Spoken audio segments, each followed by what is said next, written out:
Hello, everybody. Greetings and salutations from your boy, Reverend Phoenix Coffin Williams. Wherever you are, whatever time it is, thank you for lending me your time, your energy, and your attention on this Friday. And I'm bringing it in with another little segment of Fridays with Phoenix. And today, I want to move into a deeper discussion on the idea or the concept of possession, because this is going to serve as more of the foundation of the discussion about exorcism. If you want to, wherever you're at, wherever you're viewing from, you can interact in the chat function. And if you say something that's good, that contributes to the conversation, of course, I'll discuss it, bring it up. Um, and I do thank y'all for participating in that. For those of y'all who have been watching on Fridays for a while, you know my name is Reverend Phoenix Coffin Williams. I'm the first priest of the Correllian tradition. I succeed Reverend Don Lewis. And over the past couple of months, I've been talking about the organization of the universe and how that has an impact on our conceptualization of demonic activity and their existence. I have talked about the interaction between our own third eye and the astral plane, and how some of our own automatic negative thoughts are self-defeating behaviors and beliefs and principles can actually manifest in the astral plane, be thoroughly energized there, and manifest in our lives and give us problems and troubles that have nothing to do with demons. I also spent some time explaining perspectives for understanding demons as entities that exist. So, what do demons believe about themselves? What do people believe about demons across a variety of cultures? What exactly is the demonization process? So, like, how do we turn something from something we love into something that's a demon? Um, and what has to happen? Um, I will say that a good way to understand the demonization process is take a look at media and take a look at what happens when someone goes from being a celebrity that we love to a celebrity that we hate. That's the demonization process, and that occurs on a spiritual level as well. Today, I want to talk about different perspectives on how possession even occurs. I have, in the course of attempting to attain my PhD, because like I'm still on that journey, in spirituality and psychology and pastoral psychology. Um, I have, in the course of chasing that dream, I've studied the idea of exorcism from a spiritual component, as something that requires a spiritual intervention, so to speak. And I've also studied it from a psychological and psychiatric perspective.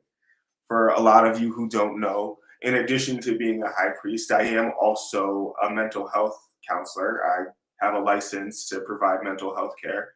And issues related to possession, issues related to dissociative identity disorder, these kinds of things where the lines between the spirit world and the physical world, or the where the mind can do phenomenal things for and to a person, like I really do get interested in that. And so the stuff that I've liked to take a look at does include, like, okay, like possession, like what does it actually look like in the real world? Because like we understand that the media takes quite a bit of creative license with these ideas. So, what does it actually look like in the real world? What does dissociative identity disorder look like in the real world? Because we know that it's not like Split. We know that it's not like United States of Terra. We know that it's not like the various ways that the media has portrayed it. And unless you've seen it in real life, you don't actually have a model for what these things look like. But I will tell you that the literature is like there. You can start to think about it and conceptualize like what is it that happens to someone? How do they go from being fully themselves to being inhabited by another intelligence? One thing that I do want to say is that it's not always a bad thing. It's not always a thing that is scary or sad or frowned upon. Depending on your faith and your spirituality, spiritual possession in general is a gift from the divine world. Being able to inhabit the body of divinity while it is being used to help and heal and guide a community is a phenomenal thing. And if you come from a place or if you come from a culture where that is something that's readily acceptable, then the idea of possession or the idea of getting ridden or the idea of getting catching the Holy Spirit, these things do not bother you and these things do not propose a threat to you. However, if you do not come from any of these places, the paradigm that you have might be one of demonization. But there are steps or there are phases. And the language used to describe the phases are very different depending on what you believe about the phenomenon itself.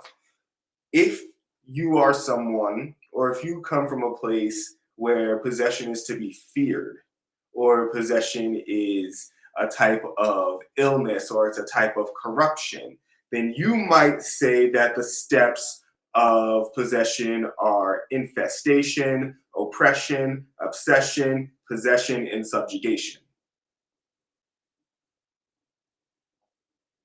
However, if you are someone who recognizes the inherent divinity in the ability to align your energetic body for the reception of divine power, energy, or grace, you might call it invitation. You might call it approach. You might say entry.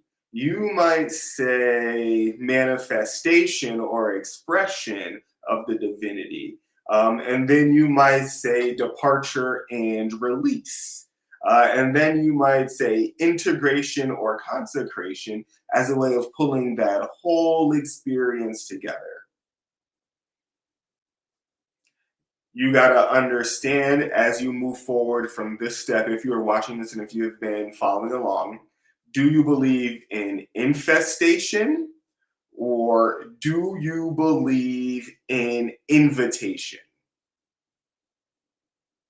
Is your energetic body becoming infested by the consciousness of another being? Or are you inviting an experience that will expand and help you evolve?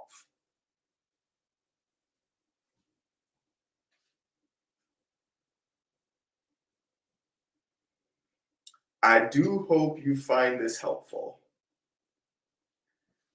I do hope that you start to recognize that your perspective, no matter what it is, absolutely shapes your experience with your reality. So if you were someone who believes in invitation, then you might write invocations for that experience. Your invocations might sound like invitations for spirit to come and help you deepen your faith.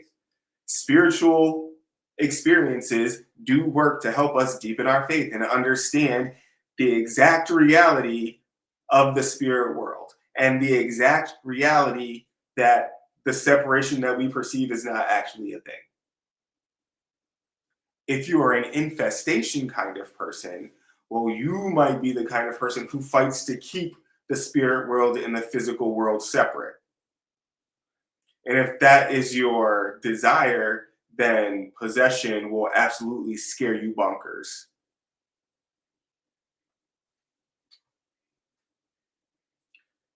Once you decide, am I an invitation or an infestation kind of person, you understand how you treat the entire process. If you are an infestation kind of person, then your spiritual interventions and your psychological interventions are going to be along the lines of trying to cure, fix what's broken. Your approach to regaining wellness might be to pathologize or label as a sickness. If you are of the mindset of invitation, well, then you start to think, all right, there is a whole process that has to happen here from start to finish. And helping that process and aiding in that process is going to be the thing that restores balance and helps us understand renewed harmony and renewed truth.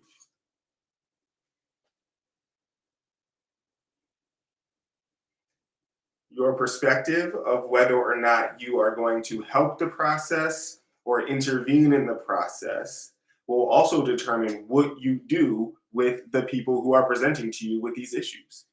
In the case of possession and dissociative identity disorder, if you're believing that there's some infiltration, some infestation, and the progression is going to lead to a type of subjugation of a person, that will dictate the choices that you make to try to help them.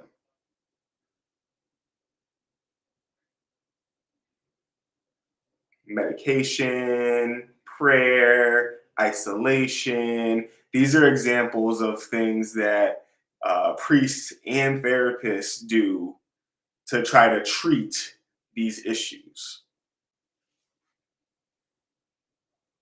But from an invitation perspective, when someone is showing up and they're like, oh, multiple things going on in here, that is not, I think, as a provider and as a deeply spiritual person who embraces the priesthood, my perspective is that when someone presents to you like that, they are actually issuing us an invitation to engage them in their rebalancing. So much is going on in here that you perceive it to be multiple other personalities or identities fighting with you for existence. Oh, yeah, we got to heal that. That absolutely has to be healed. Not because you're sick, not because it's a pathology, but because, like, seriously, you're not experiencing wellness. You know it. That's why you came to me. That's why you said something about it at all.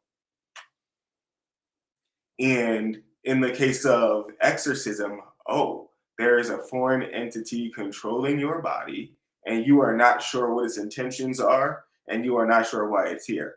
Okay, it sounds like you are really worried about that, and it sounds like you want me to be really worried about that too. Not because you're sick, not because there's anything wrong with you. Like, we're not about to start by blaming people for their experiences or what they're going through, but it does have to be healed.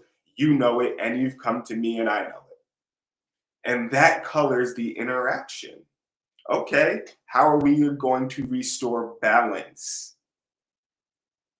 The invitation for me to help in healing as the priest, as the therapist, is really for me to help restore balance, restore harmony. It's not to eject anything, it's not to force any kind of integration. Is for me to invite them in return to do the thing.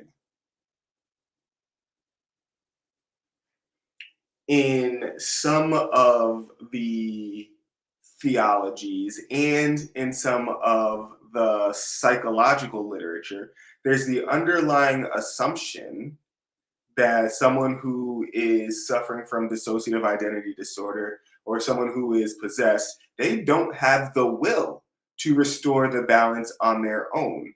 And in the case of exorcism, they don't have the will to eject the demon, they don't have the will to eject the spirit, they don't have the ABC to lead to the DEF. And so the priest has to come in and use their will and their faith and their power to do it on behalf of the other person.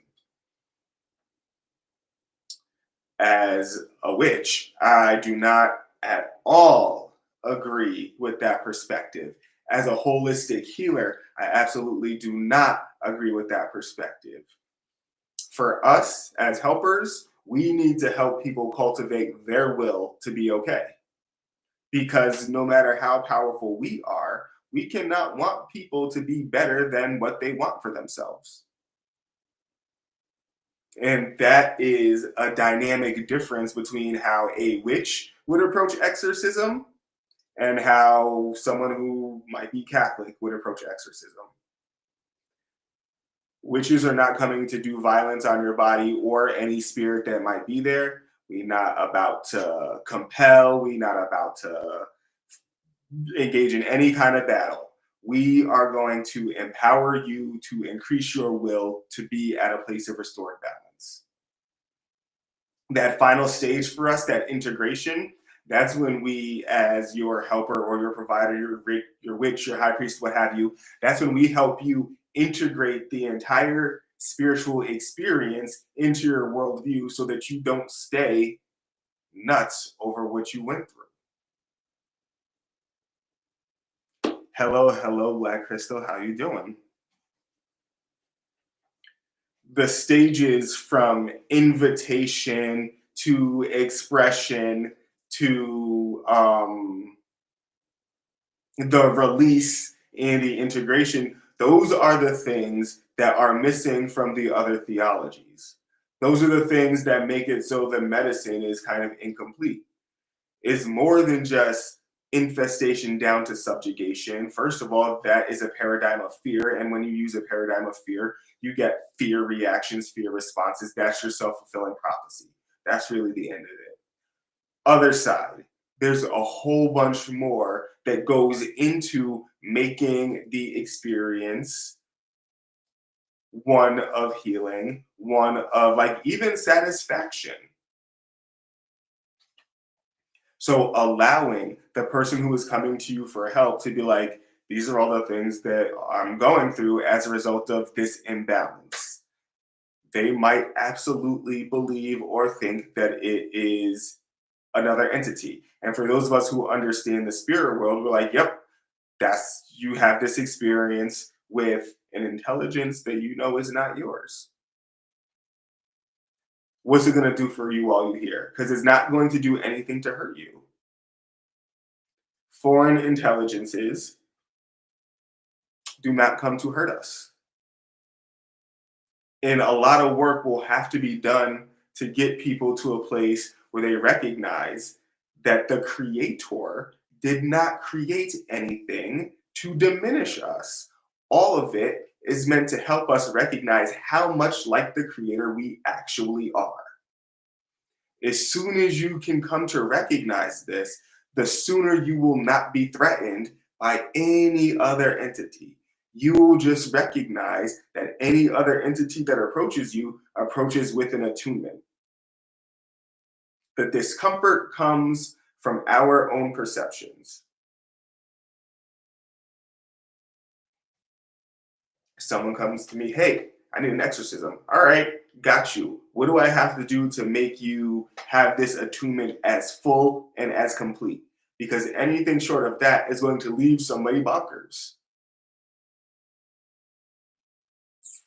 Hopefully you found that helpful, and hopefully you let that guide you in your further search for understanding demons, possession, exorcism, and the entire experience of having your body aligned with or merged with another intelligence. Keep in mind that the fear-based mindset might actually be something that was deliberately put into our spirituality to demonize it so that we follow social control as magical people, as metaphysical people, as people who recognize the integration of the spiritual world and our physical world, we always got to remember that, like, it really does seem like, spiritually speaking, a lot of the stuff that we are taught about the spirit world seems to just have the impact of making us afraid of it, and not the impact of helping us understand it, recognize it, and integrate it fully into our lives. So just keep in mind, ask very critical questions of any person, prophet, priest, theology that advocates for a fragmentation or a separation from divinity, because that is the thing that's causing harm. The ongoing, perpetual teaching that we are separate from God or any spiritual being, that's the harm. I'm gonna call it quits on that today. But again, I hope you found that helpful. I hope that that perspective helps you contemplate and recognize the role of exorcism and imbalance, as well as reunion and balance plays in your life. Be back next week, maybe, depending on what the holiday deal is looking like, because I do have people coming into town. But I will be back, if not next Friday, the Friday after that. Keep a lookout for some discussions on higher self and the dynamic ways to work with that energy to improve your magic and your psychism, even without any initiations. Some fun things coming down the pipeline for the Corellian tradition and for witch school in the near future. So keep a lookout for that. I am very, very excited for what is being rolled out, and hopefully all of you will come to recognize the value in that as well. Until next time.